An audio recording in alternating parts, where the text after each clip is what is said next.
sons. Each of them served their fellow citizens, and all of them were part of our American family. Tonight I want to talk with you about this tragedy, the broader threat of terrorism, and how we can keep our country safe. The FBI is still gathering the facts about what happened in San Bernardino, but here's what we know. The victims were brutally murdered and injured by one of their co-workers and his wife. So far, we have no evidence that the killers were directed by a terrorist organization overseas or that they were part of a broader conspiracy here at home. But it is clear that the two of them had gone down the dark path of radicalization, embracing a perverted interpretation of Islam that calls for war against America and the West. They had stockpiled assault weapons, ammunition, and pipe bombs. So this was an act of terrorism designed to kill innocent people. Our nation has been at war with terrorists since Al-Qaeda killed nearly 3,000 Americans on 9/11.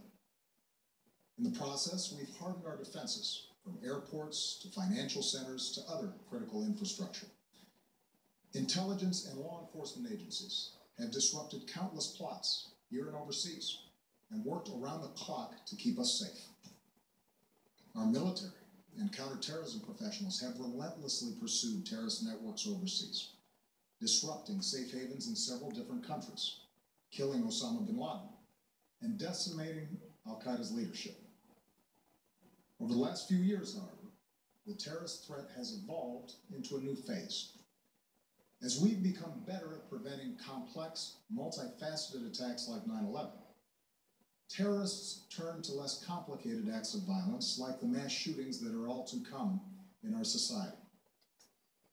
It is this type of attack that we saw at Fort Hood in 2009, in Chattanooga earlier this year, and now in San Bernardino. And as groups like ISIL grew stronger amidst the chaos of war in Iraq and then Syria, and as the internet erases the distance between countries, we see growing efforts by terrorists to poison the minds of people like the Boston Marathon bombers and the San Bernardino killers. For 7 years, I have confronted this evolving threat each and every morning in my intelligence briefing. And since the day I took this office, I have authorized U.S. forces to take out terrorists abroad precisely because I know how real the danger is. As Commander-in-Chief, I have no greater responsibility than the security of the American people. As a father to 2 young daughters who are the most precious part of my life, I know that we see ourselves with friends and co-workers at a holiday party like the one in San Bernardino. I know we see our kids in the faces of the young people killed in Paris. And I know that after so much war, many Americans are asking whether we are confronted by a cancer that has no immediate cure. Well, here's what I want you to know. The threat from terrorism is real, but we will overcome it.